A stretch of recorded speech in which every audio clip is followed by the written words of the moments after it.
ဒီနေ့မှာတော့ဒီစီ followers လေးတွေအားလုံးအတွက်ကို Twin Flame Union ဖြစ်ဖို့အတွက်ပေါ့နော် Twin Flame Journey မှာရှိတဲ့သူတွေအနေနဲ့အဓိက concept တစ်ခုအနေနဲ့လိုအပ်တဲ့ key လေးတစ်ခုကိုဒီစီကပေးမှာဖြစ်တယ်။ဒီ key လေးကိုနော်ဒီစီ followers လေးတွေအနေနဲ့လက်ကင်ထားနိုင်နေဆိုရင် Twin Flame Union ဖြစ်ဖို့အတွက်80% တည်ကြပြီ။ကျန်တဲ့20%ကကိုလုပ်တဲ့ healing တွေပေါ်မှာမူတည်မယ်။နော်အဲ့တော့အခုဒီစီပြောမယ့်ဟာလေးက Twin Flame Union ဖြစ်ဖို့အတွက်ကို80% တည်ချတဲ့နီလန်းလေးကိုဒီစီကပြောပြမှာဖြစ်တယ်။နီလန်းလေးဆိုတဲ့အကြောင်းဒီဆိုတော့ဒီမှာ healing process တွေပြပြပေးမှာမျိုး technique တွေပြပြမျိုးဒါမျိုးတွေတော့မဟုတ်ဘူး။ဒီစီကိုစိတ်ထားပုံထားနီလန်းကိုပြပြပေးမှာဖြစ်တယ်။ဒီစီကို Twin Flame Journey ရရောက်လာပြီဆိုရင်လူတိုင်းက Twin Flame Union ဖြစ်ချင်တဲ့သူတွေကြီးပဲ Twin Flame Permanent Union ရချင်တဲ့သူတွေကြီးပဲဖြစ်တယ်။အဲ့တော့ Twin Flame Union ရဖို့အတွက် key လေးတစ်ခုရှိရဲ့အဲ့ဒါကဘာလဲဆိုတော့ detachment and let go detachment and let go detachment ရဲ့အဓိပ္ပာယ်ကတော့ဘာလဲဆိုတော့ဒီစီကိုသုံးကြောက်ပုံမှာအရန်ကြီးကိုကတွေ့ကတ်နေရဆိုရင်အဲ့ဒီတွေ့ကတ်မှုကိုမတွေ့ကတ်ပဲနဲ့နေထိုင်ခြင်းလို့အဓိပ္ပာယ်ကိုတိုက်ရိုက်ကောက်ယူလို့ရတယ် let go လို့တဲ့ဆိုတာကတော့ detachment နဲ့အတူတူပဲဒီစီကိုနေတာပါတော့ဆိုဒီ connection မှာဒီစီကိုတွေးတဲ့အတွေ့အကြုံ negative energy ကို release လုပ်ခြင်းကိုခေါ်တယ်For example နားလည်ပြောရမယ်ဆိုဒီစီကို twin flame နဲ့ပတ်သက်ပြီးတော့ negative တွေရဲ့အသွေးတွေကိုပဲလွတ်ချခိုင်းတာမျိုးဖြစ်တယ်ကိုယ့်ရဲ့ twin flame ကိုလွတ်ချခိုင်းတာမျိုးမဟုတ်ဘူး let ကိုရဲ့အသေးပဲက detach အသေးပဲကကိုယ့်ရဲ့ twin နဲ့ကိုကနည်းနည်းလေး detach လုပ်ပြီးနေရမယ်အရန် twin ပေါ်မှာ attach မဖြစ်ပါဘူးအဲ့ဒီအသေးပဲအဲ့တော့ detachment and let go ရဲ့နော် the art အနုပညာကိုသိမယ်ဆိုရင် detach လုပ်ခြင်းရဲ့အနုပညာ let go လုပ်ခြင်းရဲ့အနုပညာကိုသိမယ်ဆိုရင်ကိုယ့်အနေနဲ့ကိုယ့်ရဲ့ twin flame နဲ့ union ဖြစ်ဖို့အတွက်80% တည်ကြသွားပြီအဲဒါကြောင့်ဒီစီကဒီနေ့မှာဒီ topic လေးကိုရွေးချယ်ပြီးတော့ဒီစီ followers လေးတွေအတွက် twin flame concept ပြီးမှာဖြစ်ပါတယ်အဲ့တော့ဒီစီက the secret လေးကိုပေါ့နော် the secret လေးကိုဒီစီမှာပြောခင် let go and detach လုပ်ခြင်းဖြစ်ဒီစီ union ရဖို့အတွက် secret လှုပ်ချက်လေးကိုဒီစီမပြောခင်မှာဒီစီ client တယောက်အကြောင်းကိုဒီစီအရင်ဆုံးပြပြပေးမယ်ဒီစီမှာဒါ client တွေအများကြီးရှိရဲဒါပေမဲ့အဲ့ဒီ client တွေကမှဒီစီတယောက်အကြောင်းကိုရွှေ့ချပြီးတော့ပြပြပေးမယ်ဒီ client လေးကတော့ဒီစီစီမှာဒါအရင်ကတည်းကလည်းဒါ class တွေပါညာတက်တဲ့သူမျိုးဖြစ်တယ်class မတက်ခင်ကလည်းဒီစီမှာလာပြီးတော့လိုမျိုး twin flame concept နဲ့ပတ်သက်ပြီးတော့လာမင်းဒီစီဖြစ်ပြီးနေကြရဲမှာပါတယ်ပေါ့နော်အဲ့တော့ဒီစီဒီမှာအဓိကပြောချင်တာကဒီ client လေးကဘယ်လိုရှိလဲဆိုတော့တစ်ချိန်လုံးကဆိုရင်သူ့ရဲ့ twin ပေါ့နော်သူ့ရဲ့ twin ကသူ့ကိုဒီဟာလုပ်ဆိုဒီဟာလုပ်တယ်ဟွာလို့ဆိုဟွာလို့တဲ့အဲ့လိုမျိုးနေတဲ့သူမျိုးတွေမှာပါတယ်သူကသူ့ရဲ့ twin flame စကားနားထောင်ရင်လည်းသူ့ရဲ့ twin ကသူ့ကို block တာပဲသူ့ရဲ့ twin flame စကားနားမထောင်ရင်လည်းသူ့ရဲ့ twin flame ကသူ့ကို block တာပဲအဲ့တော့သူကတနည်းပြောရမယ်ဆိုရင် exhaust ဖြစ်လာတယ်ပေါ့နော်အဲ့ connection မှာသူအနေနဲ့ exhausted ဖြစ်လာတယ်စိတ်ပင်ပန်းလာတယ်ပင်ပန်းမှုတွေများလာတော့ဒီစီရောက်လာတယ်ပေါ့နော်ရောက်လာပြီးစီပြပြတယ်ကျမ DM ကတော့ကျမသူကြိုက်တာလုပ်ပြင်လဲသူကျမကို block တယ်မကြိုက်တာလုပ်ပြင်လဲ block တယ်အဲ့တော့ဒီအချိန်ကြီးကနေကျမဘယ်လိုမျိုးရုံထွက်အောင်လဲဆိုတော့ဒီစီကိုမေးလာတယ်ပေါ့နော်အဲ့ချိန်မှာဒီစီကသူ့ကိုတခုလှုပ်ဝက်ချက်လေးပြပြလိုက်ရပေါ့နော်အဲ့ဒီလှုပ်ဝက်ချက်လေးကိုသူ့အနေနဲ့တိပြီးတဲ့နောက်ပိုင်းမှာသူ့ရဲ့ divine masculine ကိုသူ့အနေနဲ့ဘယ်လိုလုပ်လာလဲဆိုတော့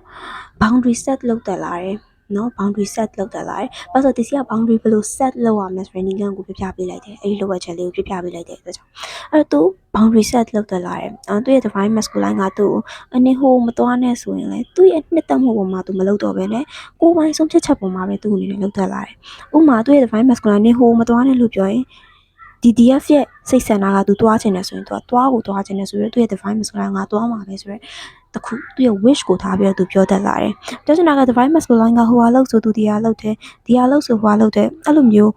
ပုံစံမျိုးသွားတာမျိုးတော့မဟုတ်ဘူးဒါပေမဲ့ divine masculine ကဒါလို့ဆိုဒါကြီးပဲလုပ်နေတာမျိုးဟုတ်ကဲ့ပါလို့မပြောတော့ဘူးနောက်ပိုင်းသူ့အတွက်သူ stand ယူတတ်လာတယ်ပေါ့နော်သူ့ရဲ့ authentic self အတွက်သူ stand ယူတတ်လာတယ်သူကြိုက်တဲ့မှုတွေကိုသူလုပ်တက်လာတယ်သူရဲ့ကိုယ်ပိုင်ဆုံးဖြတ်ချက်ပေါ်မှာပဲအဲဒီ divine feminine ကတွားခဲ့ရပေါ့နော်သူရဲ့ divine masculine ဟိုကလို့ဆိုရင်เนาะသူကိုယ်ပိုင်ဆုံးဖြတ်ချက်ပေါ့ဥပမာ divine masculine ပြောရတာကမှန်ကန်တဲ့ရဆိုရင်တော့လုပ်တယ်ပေါ့ဒါပေမဲ့ divine masculine ပြောရတာကသူ့အတွက်ပေါ့နော် divine feminine အတွက်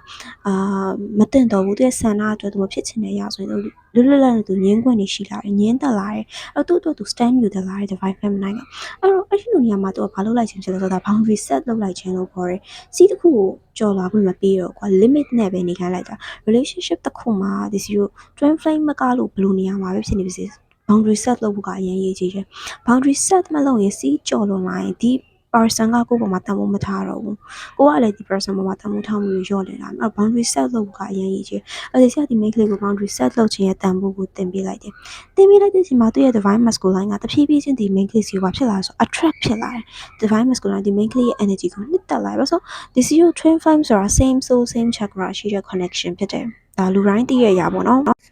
့နော်အဲ့ဒါလူတိုင်းသိရရဖြစ်တယ် same soul same chakra ရှိတဲ့ connection ဖြစ်တဲ့အတွက်ကြောင့် same soul ဆိုတာကြောင့်ကိုယ်နဲ့သူနဲ့က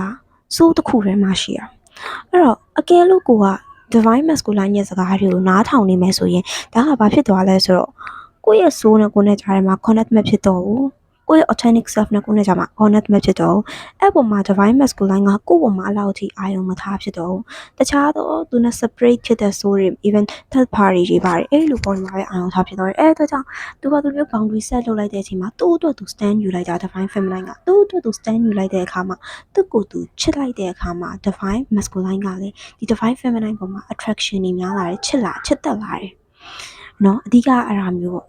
เนาะဘာလို့ဆို same soul ဖြစ်တဲ့အတွက်ကြောင့်ကိုချစ်ဖို့အရင်ရေးကြည့်ရတယ်ဒီမှာ twin flame connection မှာ same soul ဖြစ်တဲ့ကြောင့်ကိုအရင်ချစ်ဖို့အတွက်ရေးချက်ကိုဘယ်လောက်ထိ unconditional love နဲ့ချစ်နိုင်လဲအဲ့လောက်ထိ divine masculine ကကို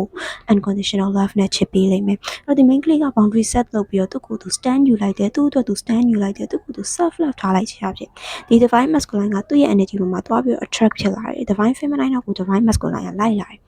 ်လိုက်လာပြီးတော့ဘာပြောလဲဆိုတော့ဒီ divine masculine ကနင်ကတော့ပေါ့နော်အခုအချိန်မှာငါဒီဟာပြောလဲနေဒီစကားကိုနားမထောင်မနဲ့နင်းအတွက်နေ stand ယူတက်လာပြီပဲဒီဟာကိုငါနှစ်သက်တယ်ဆိုတဲ့စကားလုံးမျိုးသူ့ရဲ့ divine masculine ဘက်ကပြောလာတယ်ဒီ main ကလေးက boundary set လုပ်ပြီးဒီတိုင်းနေရကြပဲမဟုတ်ဘူးเนาะ healing တွေလုပ်တယ်အဲ့တော့ healing တွေလုပ်ခြင်းကလည်းအဲ့ပေါ်မှာသွားပြီး effective ဖြစ်တယ်အဲ့အတွက်လည်း divine masculine က throat chakra activate ဖြစ်ပြီးဒီ main ကလေးကိုပြောလာတယ်ပေါ့နော်အဲ့ဒါဒီ main ကလေးကအရန်ပြောပြီးတော့ဒီစီကိုလာပြောရဲပေါ့ကျွန်မ divine masculine ကကျွန်မဦးစားပေးနေပြီเนาะကျွန်မခန္ဓာကိုယ်ထဲမှာရှိတဲ့ DMTF energy လည်း balance ဖြစ်နေပြီသူခန္ဓာကိုယ်ထဲမှာလည်းအရင်လို DM overactive energy မဖြစ်နေတော့ဘူးဆိုတော့ဒီစီကိုပျော်ရွှင်မိလာပြပြရဲပေါ့အဲ့ဒါကတော့ဒီစီကတတိယလို့ဒီ boundary set တဲ့အကြောင်းလေးပါတခါလေးပြပြပေးလိုက်တာဖြစ်တယ် boundary set လုပ်ခြင်းအကျိုးကျေးဇူး self love ရှိခြင်းအကျိုးကျေးဇူးကိုဒီမှာဒီစီကအားလုံးနားလည်ဖို့အတွက်ပြပြပေးခြင်းဖြစ်တယ်အဲ့ဒီစီကိုဒီနေ့ပြောမှာတော့ the secret of detachment and let go เนาะဒီနေ့ပြောရမယ်ဆိုရင်တော့ secret of twin flame union ပေါ့ twin flame union တော့ 80% လောက်သိချတဲ့ detachment and let go လုပ်ခြင်းအမှုပညာအောင်ဒီနေ့ဒီမှာရှင်းပြပေးမှာဖြစ်တယ်ပေါ့နော်ဒီထဲမှာပေါ့နော်တချို့ DC followers တွေထဲမှာရှိနေမယ်အခုမှပေါ့နော် twin flame connection အကြောင်းသိရတဲ့သူတွေเนาะအဲ့လိုမျိုး twin flame concept ဘာညာမသိဘဲနဲ့ inner work လုပ်နေတဲ့သူတွေဒီထဲမှာရှိနေမယ်အဲ့ဒါကြောင့် DC က DC ကိုတင်တဲ့နေရာမှာဆိုရင်အများနဲ့လူ concept ပြောပြီးမှ healing လုပ်ခိုင်းတာ哦ဒါပေမဲ့ဒီထဲမှာတချို့ကြတော့ဒါလူတိုင်းမှာသူတို့အခြေအနေနဲ့သူတို့အကြောင်းအရာတွေရှိတာဖြစ်တဲ့အတွက်ကြောင့်တချို့တွေကြတော့ဒါ twin flame connection သိပြီဆိုတော့ inner work တွေ inner work တွေကိုစပြီးတော့လုပ်ကြရတယ်ပေါ့နော်အဲ့လိုလုပ်တဲ့ပုံမှာဘာဖြစ်လဲဆိုတော့သူတို့စိတ်ထဲမှာ inner work တာလုပ်နေတယ် twin flame concept မသိဘူး twin flame connection ပဲသိပြီးတော့ inner work တွေလုပ်နေတယ် healing တွေလုပ်နေတဲ့ပုံမှာသူတို့ရဲ့စိတ်ထဲမှာဘာဖြစ်လာလဲဆိုတော့ fears တွေရှိနေတတ်တယ်ငါတော့အခု healing တွေလုပ်နေတယ်ငါနဲ့ငါရဲ့ twin က union ဖြစ်ပါမလားthat party ကိုသူ့အနေနဲ့ရွေးချယ်သွားရင်ဘယ်လိုလုပ်မလဲဒီ fears တွေကဒီ divine feminine ရဲ့ခန္ဓာကိုယ်ထဲမှာရှိနေတဲ့ဒီ fears တွေကဒီလိုလူတိုင်းသိတဲ့အတိုင်းပဲ twin flame connection ဆိုတာ same soul same chakra ရှိတဲ့ connection ဖြစ်တယ်။ဒီနည်းပြောရမယ်ဆိုရင်ဒီလိုဒီမှာတနည်းပြောရမယ်ဆိုရင်တော့ divine feminine ကိုဒီ0ကပေါ့နော်မီးပုတ်လေးတစ်ခုအနေနဲ့သတ်မှတ်မယ်နော်ဒီ0အိမ်မှာမီးပုတ်လေးတွေရှိရမလားအဲ့လိုမီးပုတ်အရှိလေးတစ်ခုအနေနဲ့သတ်မှတ်မယ်ဆိုရင်ဒီ0ရဲ့ divine masculine ကိုဘာအနေနဲ့သတ်မှတ်ဆို plug တစ်ခုအနေနဲ့သတ်မှတ်မှာဒီမီးပုတ်ထဲကို divine masculine ဒီ plug ထည့်လိုက်မှဒါလည်းဒါ power ဆိုတာဖြစ်မှာအဲကြောင့် twin flame ကို connection ကိုဒီ0က power couple လို့ခေါ်ကြတယ်နော် power couple လို့ခေါ်ကြတယ်အဲဒါကြောင့်အဲ့လို power couple လို့ခေါ်ခြင်းဖြစ်တယ်အဲ့တော့ divine feminine နဲ့ divine masculine က same soul same chakra ရှိတဲ့ connection ဖြစ်တယ်အဲ့တော့ divine feminine ရဲ့စိတ်ထဲမှာပေါ့နော် healing နေတာလုပ်နေတယ်အဲ့လိုမျိုးကြောက်နေတဲ့စိတ်တွေရှိနေမှာငါနဲ့ငါရဲ့ twin က union ဖြစ်ပါမလားနော် union မဖြစ်ရင်ဘယ်လိုလုပ်မလဲဒီလိုဖြစ်သွားရင်ဘယ်လိုလုပ်မလဲဟိုလိုဖြစ်သွားရင်ဘယ်လိုလုပ်မလဲဆိုတော့ union နဲ့ပတ်သက်ပြီးတော့ခေါင်းစဉ်အောင်မှာကြောက်ရွံ့တဲ့စိတ်တွေရှိနေမယ်ဆိုရင်ဒါဒီကြောက်ရွံ့တဲ့စိတ်ကဘာကိုလဲဆိုတော့ soul level တစ်ခုမှာတွားပြီးတော့ divine masculine ကိုတွားပြီးတော့လိုက်နေခြင်းနဲ့သူနဲ့တွားပြီး chase လုပ်နေခြင်းနဲ့သူတွေအဲ့လိုတွေးလိုက်ခြင်းတစ်ခုတည်းကပဲအဲ့လိုတွေးလိုက်ခြင်းတစ်ခုအဲ့ဒီကြောင့်ခြင်းတစ်ခုတည်းကပဲ divine masculine ကိုတွားပြီးတော့ soul level မှာတွားပြီးတော့ chase လုပ်နေသလိုတဖြစ်နေတယ်အဲ့အချိန်မှာ divine masculine နဲ့ divine feminine က same chakra ရှိတာဖြစ်တဲ့အတွက်ကြောင့် chakra ချင်းကလုံးဝ connect ဖြစ်နေတယ်အဲ့တော့ divine feminine ရဲ့စိတ်ထဲမှာဒီလိုကြောင့်စိတ်တွေရှိရဲဆိုရင် divine masculine ရှိကိုဒီစိတ်က တွားပြီးတော့ရောက်ကိုရောက်မှာဆိုတော့ chakra ချင်း activate chakra ချင်းတွားပြီးတော့ချိတ်ဆက်မှုရှိနေတာဖြစ်တဲ့အတွက်ကြောင့် divine masculine ကဒီ divine feminine ရဲ့ဒီ energy ကိုခံစားမိမှာအဲ့လိုခံစားပြီးတော့ divine feminine ကဒီကြောင်တဲ့စိတ်က soul level မှာတွားပြီးတော့ chase လုပ်နေခြင်းဖြစ်တဲ့အတွက်ကြောင့် divine masculine ကချင်းတီတီကြပေါ့သူနဲ့ chakra ချင်းချိတ်ဆက်နေတာဖြစ်တဲ့ကြောင့်ချင်းတီတီကြပေါ့ divine masculine ကပြေးမှာပဲနော်အဲ့တော့ဒါ runner chaser ဘယ်လိုဖြစ်လာလဲဒီစီဒီမှာပြောလိုက်ပါနော်အဲ့တော့ runner chaser dynamic ဘယ်လိုဖြစ်လာလဲဆိုတော့ဒီစီခုဒီမှာပြပြပေးထားရပါတော့အဲ့ဒီ runner chaser dynamic ကဒီ fears တစ်ခုတွေကနေပဲဖြစ်လာတာမဟုတ်ဘူးဒါလူအများစုဖြစ်တဲ့ runner chaser dynamic ဖြစ်တဲ့အရင်ခံပေါ့နော်တော့အခြေခံတစ်ခုလေးစီအနေနဲ့ပြပြပေးထားတာဖြစ်တယ်runner chaser dynamic ဖြစ်ရခြင်းရဲ့တခြားသောအခြေခံ concept တွေအများကြီးရှိတယ်။ဒါပေမဲ့အားလုံးနားလည်စေမယ့် concept တစ်ခုနဲ့ for example ပေးထားခြင်းဖြစ်တဲ့ runner chaser dynamic ဘာဖြစ်လို့ဖြစ်ရလဲဆိုတော့တော်တော်များများသိကြတာကြောင့် runner chaser ဆိုရင်divine feminine က divine masculine ကိုစာရေးပို့လာတာ runner နော် divine feminine က divine masculine ကိုစကားတွေတော့ပြောတာအဲ့ဒါ runner အဲ့ဒါမျိုး runner လို့မခေါ်ဘူးသူတို့က soul level မှာချိတ်ဆက်နေတာ twin flame connection ဆိုတာ action level နဲ့မဆိုင်ဘူး soul level မှာတွားပြီးချိတ်ဆက်နေတာ divine feminine ရဲ့ soul မှာဘယ်လောက်ထိ negative တွေရှိလဲအဲ့လောက်ထိ divine masculine ကတွားပြီး pick လုပ်နေတယ်ဘာလို့ဆို chakra ချင်းတူတူပဲ same soul same chakra ဆိုတာလကားပြောတာမဟုတ်ဘူး divine masculine က divine feminine နဲ့ chakra ချင်းဒီကြောင်းနဲ့စိတ်တွေကလည်းဘယ်ကနေပဲစားလဲchakra တွေကနေပဲစားတာအဲ့တော့တွားပြီး connect ဖြစ်နေတဲ့အတွက်ကြောင့် divine masculine မှာကြောင်းနဲ့စိတ်တွေရှိနေတွေ့ negative တွေရှိနေစေ divine masculine ကပြေးနေအောင်ပါပဲနော်အဲ့ဒါအဓိကဆိုလို့ DF မှာဘယ်လောက်ထိကြောင်းတဲ့စိတ်တွေရှိလဲအဲ့လောက်ထိ divine masculine ကပြေးနေအောင်ပါပဲအဲ့ဒါကြောင့်ဒီ zero ပြောတယ် divine feminine divine masculine energy ကို balance ဖြစ်အောင်လုပ်တာ negative ရှိတဲ့မြ energy အားလုံးကို release ဖြစ်အောင်လုပ်ရတယ် healing လုပ်ခြင်းရဲ့အရေးပါပုံကဒီမှာဒီကိုဒီစီပြောခြင်းအဖြစ်လဲသဘောပေါက်ကြမယ်လို့ထင်တယ်ဒါအပြင် twin flame concept ရဲ့အရေးပါပုံကလည်းဒီကိုဒီစီပြောရတဲ့နေနားလည်းသဘောပေါက်မယ်လို့ထင်တယ်နော်ဒီအကြောင်းအရာကိုပဲ healer ပဲ mentor ကမှဒီလိုမျိုးသိစိတ်ပြပြပေးမှာမဟုတ်ဘူးဒီစီခုဒီမှာဒီနေ့အသိစိတ်ပြပြပေးရဆိုတော့အားလုံးကို twin flame union 80% လောက်သိချတဲ့ secret ကိုပေးခြင်းတဲ့အတွက်ကြောင့်ဒီလောက်ထိ runner chaser dynamic ဘယ်လိုစဖြစ်လဲဆိုတာကိုဒီစီ soul level ကနေသင်ပြပြပေးနေခြင်းဖြစ်တယ်ပေါ့နော်အဲ့အတွက်ဒီစီရောကပြောတာအားလုံး chakra meditation လုပ်ပါ chakra healing လုပ်ပါ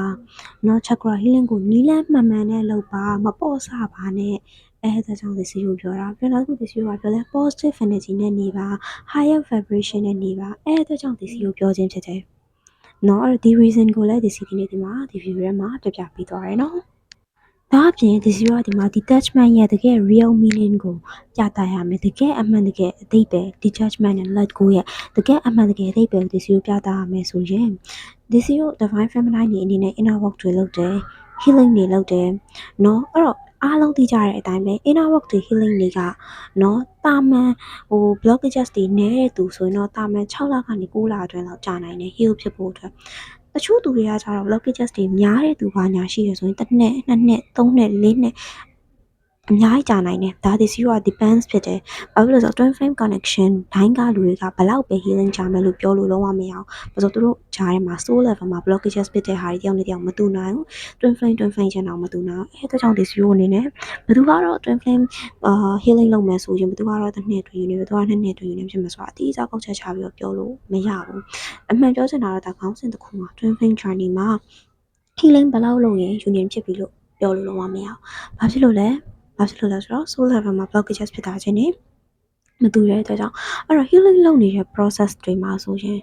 နော် healing လုပ်နေတဲ့ process တွေဒီ zero ဒီမှာ lot of attraction ပဲတုံး inner work ပဲလုပ်ဘယ်လိုပဲလုပ်ဒီရကဒီ zero course တစ်ခုဖြစ်တယ်နော်အဲ့တော့ဒီ course တစ်ခုလုပ်နေတဲ့အတော့ဒီမှာဒီ zero negative energy negative vibration လုံးဝကိုယ့် divine masculine ကိုလုံးဝပေးခွင့်မရှိဘူး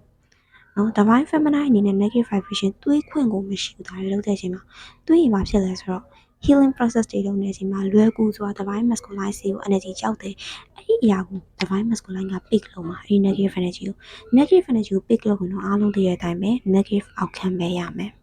နော်ပြီးတော့ဒီမှာတချို့တွေဆိုတွေးရပေါ့နော်ငါကတော့ inner work တွေလုပ်နေတယ်ငါကတော့ healing တွေလုပ်နေတယ်သူကတော့ third party နဲ့ဘယ်လိုနေမလဲမသိဘူး third party နဲ့ပြောနေလားမသိဘူး third party နဲ့ union ဖြစ်ပြီးတော့ third party နဲ့ပဲလက်ထပ်မလားမသိဘူးနော်ငါနဲ့ဟို union ဖြစ်ပါမလားမသိဘူးဘာညာဆိုပြီးတော့ DF တွေကတွေးကြတယ် right အဲ့လိုတွေးပိုင်ခွင့်မရှိဘူးနော်အဲ့ဒါဘာလုပ်တယ်လို့ခေါ်ဆိုဒီစီကနာပြောတဲ့ negative vibrational energy ကို DMC ကိုပို့ခြင်းဖြစ်တယ်နော်အဲ့ဒါ bad for you bad for your connection နော်အဲ့ဒီလိုအမှားမျိုးကိုမလုပ်မိစေနဲ့အဲ့အတွက်ဒီ zero ပြောတာပေါ့နော်ဒီ zero ရဲ့ DM နဲ့ divine feminine ကဘာဖြစ်တာလဲ same chakra ဖြစ်တယ်အဲ့ချိန်ကျတော့ဘာလုပ်လဲဆိုတော့အကယ်လို့ divine feminine က negative vibrational energy divine သူ့အတူတွေးမယ်ဆိုရင်ဒီ divine masculine ရှိတဲ့ energy ကတက်ရောက်ကိုတက်ရောက်မယ်နော်ဒါတက်ရောက်ကိုတက်ရောက်မယ်ဘယ်သူမှဒီရောက်ကိုညှင်းဆန်လို့မရအောင်မတက်ရောက်လို့သူမှပြောလို့မရအောင်တက်ကိုတက်ရောက်မယ်နောက်ဦးဒီဆို chakra meditation လုပ်ပြီး chakra healing လုပ်ပြီးဆိုရင်ဘယ်ဟာစပြီးတော့ activate ဖြစ်လဲအားလုံးသိကြလားအားလုံးပြောမှာပေါ့ root chakra ကနေစလုပ်တယ်ဘယ် chakra ကနေစလုပ်တယ် cleansing ဖြစ်မယ်လောက်ပဲအားလုံးသိမှာဘယ်ကနေစပြီး activate ဖြစ်လဲသိလား twin flame connection မှာ chakra meditation စပြီးတော့လုပ်ပြီးဆိုရင် twin flame connection မှာစပြီးတော့ activate ဖြစ်တာ crown chakra ကစပြီးတော့ activate ဖြစ်တဲ့အခါကျရင် crown chakra ဆိုတာဒီ self consciousness နဲ့ဆက်နွယ်နေတာမသိစိတ်စနစ်နဲ့ဆက်နွယ်နေတာအဲ့ချိန်ကျရင် divine feminine ကဒီ healing တွေလုပ်နေစဉ်မှာသူရဲ့ self consciousness မသိစိတ်ကနေပြီးတော့ကြောက်ရွံ့တဲ့စိတ်တွေ self consciousness တွေမှာတွေ့ရ negative တွေဒီຢာတွေအားလုံးက divine masculine ရှိကိုရောက်တဲ့ချိန်ကျရင် divine masculine ကဘာဖြစ်သွားလဲ divine feminine ကnegative တွေးနေတာဖြစ်တဲ့ကြောင့် divine masculine က divine feminine မရှိလဲနေနိုင်တယ်သူကနေသူပေါ်မှာသူ enjoy ဖြစ်သွားလိမ့်မယ်အဲ့ချိန် union မရအောင်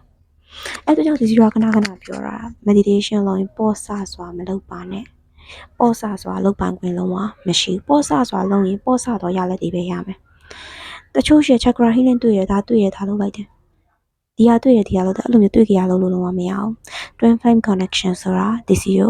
divine connection ဖြစ်တယ် DCO ရဲ့ခန္ဓာကိုယ်မှာရှိတဲ့ negative တွေကို heal လုပ်လို့ရတဲ့ power connection တစ်ခုဖြစ်တယ်ကိုနဲ့ divine feminine နဲ့ divine masculine ကလည်း power couple ဖြစ်တယ်အဲ့တော့အဲ့ဒါကိုသွားပြီးတော့ negative တွေ negative energy နဲ့နေတွေ့ကြရရှောက်လို့အဲ့ဒါတွေနဲ့လုံးဝတရားမှုရှိမှာမဟုတ်ဘူး permanent union ရမှာမဟုတ်ဘူးအဲ့တော့ဒီစီကဒီနေ့ပြောမှာ permanent union ဖြစ်ဖို့တဲ့ 80% တေချာတဲ့နေတွေကိုပြောမှာဖြစ်ကြအခုပြောတဲ့ဟာတွေအားလုံးမှန်တယ်မြ video ရဲ့အစအနေအဆုံးထိကိုအကုန်လုံး concept တွေကိုတေချာမှတ်သွားပြီ video အစအနေအဆုံးထိကဘယ်နေရာမှာအလားပါတာလာပါပြောသွားခြင်းမရှိဘူးမှတ်ရမယ့်အရာတွေပဲပြောသွားခြင်းဖြစ်တဲ့ကြောင့်မှတ်သားပြီးဖို့အတွက်အရင်လိုအပ်ပါတယ်နော်အဲ့တော့ divine feminine ကအဲ့လိုမျိုးတွေးမယ်ပေါ့နော်that ပါရီမှာ DM ကတော့ enjoy ဖြစ်နေမယ်ဘာညာတွေးနေမယ်ဆိုရင် this your self consciousness စနစ်ကမသိစိတ်အဲ့မသိစိတ်ကအခု DF တွေးနေတဲ့ຢာတွေအားလုံးကို reality ဖြစ်ကိုပြောင်းလဲသွားစေလိမ့်မယ်နော် DF ကပါတွေးမယ် DM ကတော့ that ပါရီမှာပျော်ရွှင်နေရ enjoy ဖြစ်နေပါညာဆိုဒီမသိစိတ်ကဒီ energy ကို pick လိုက်ပြီးအဲ့ချိန်ကျရင်အဲ့ဒီຢာက DMC ကိုအဲ့ဒီ energy ကရောက်တယ်ဆိုတော့ chakra ကတူတာကိုမသိစိတ်က crown chakra ကနေစတာအဲ့တော့တတူရောမှာ DMC ကိုဒီ energy ရောက်တော့အဲ့ဒီຢာ reality ဖြစ်ကိုပြောင်းလဲသွားတယ်တကယ်ကို DM က that ပါရီမှာပျော်ရွှင်နေရဖြစ်သွားမယ်အဲ့တော့ union ဘယ်လိုရတော့မလဲမရတော့ဘူးเนาะအဲ့တော့အဓိကဒါကိုပြောချင်တာအဲ့တော့ဒီစီကဘာပြောလဲ twin flame connection မှာ choice တစ်ခုထားဖို့အရင်ရည်ကြီးရလူတိုင်းကိုပြောတယ်ရွေးချယ်မှုတစ်ခုပြုလုပ်ဖို့အရင်ရည်ကြီးရလူတိုင်းကိုပြောတယ်ဒါပေမဲ့လူတိုင်းကအဲ့ဒီရွေးချယ်မှုမပြုလုပ်ဘူး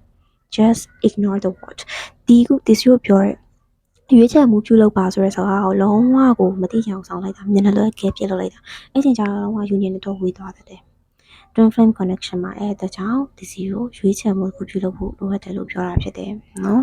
အဲ့ရွေးချယ်မှုဘယ်လိုလုပ်မလဲငါကတော့ငါရဲ့ဘဝမှာငါရဲ့ life ကိုငါဒီပုံစံအတိုင်းလိုချင်တယ်ဆိုရယ်ရွေးချယ်မှုကိုပြုလုပ်ရမယ်ဒီရွေးချယ်မှုက negative လည်းမဖြစ်ရဘူးနော်အဲ့တော့ကိုယ်အနေနဲ့ positive ပဲတွေ့မယ်ငါကတော့ငါရဲ့ life မှာငါဘယ်လိုအရာကိုပဲလိုချင်တယ်ဆိုရယ် choices တခုထားအဲ့ choices ကthis your self consciousness နဲ့ကဒီ choices ကို pick လုပ်လိုက်မယ်အဲ့ချိန်ကျရင်ကိုရွေးချယ်ထားတဲ့ရွေးချယ်မှုက reality မှာဖြစ်ကိုဖြစ်မယ် especially healing လုပ်နေတဲ့အချိန်မှာ negative thought လုံးဝတွေးလို့မရှိဘူးဆိုတာဒီအရာကြောင့်ပြောခြင်းဖြစ်တယ်ဘာလို့လဲ chakra meditation chakra healing လုပ်ပြီးဆိုရင်စပြီးပဲ activate ဖြစ်တယ် crown chakra ကနေစပြီး activate ဖြစ်တယ် okay အဲ့ဒါပထမ concept ဖြစ်တယ်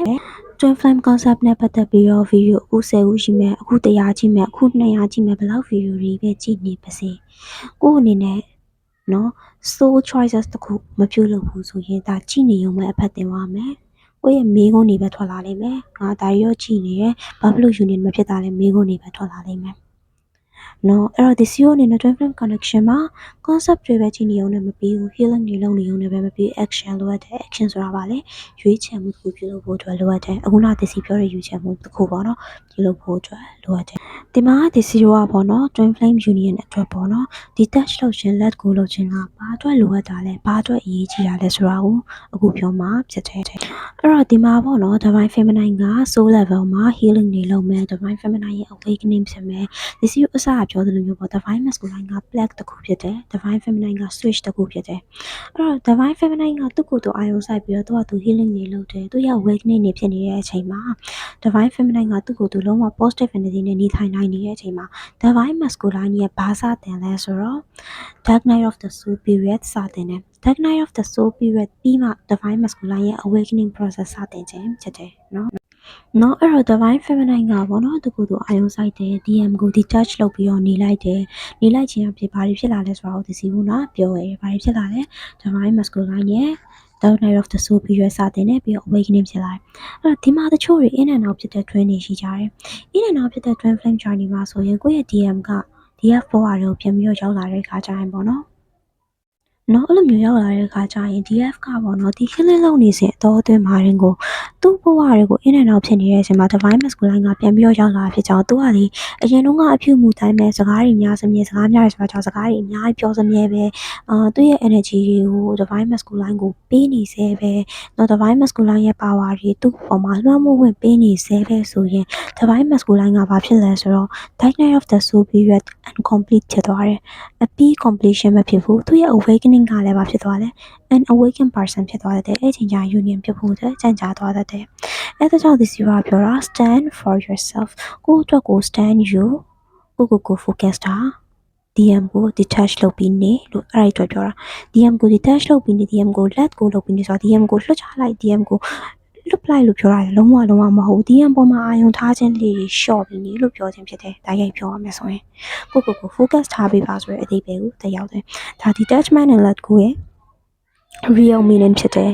ပြီးတော့ပေါ့နော်ဒီစီရင်ကလည်းပြောဖို့ရယ်ကိုယ့်ရဲ့ twin flame ကကိုဘွားရယ်ကို in and out ဖြစ်တယ်ဆိုရင်ဒါ universe ဘက်က blessings တစ်ခုအနေနဲ့ကိုအနေနဲ့သတ်မှတ်ရမယ်။ဘာဖြစ်လို့လဲဆိုတော့သူက in and out ဖြစ်နေသေးတာဖြစ်တဲ့အတွက်ကြောင့်ကိုအနေနဲ့ပေါ့နော် clarity ရတယ်။အော်ငါအနေနဲ့ healing လုပ်ဖို့အတွက်လိုအပ်နေသေးတာပဲဆိုတဲ့ clarity ရတယ်။ဒါကဘာလဲဆိုတော့ဒီ negative ဘက်ကနေတွေ့စရာမလိုဘူး universe က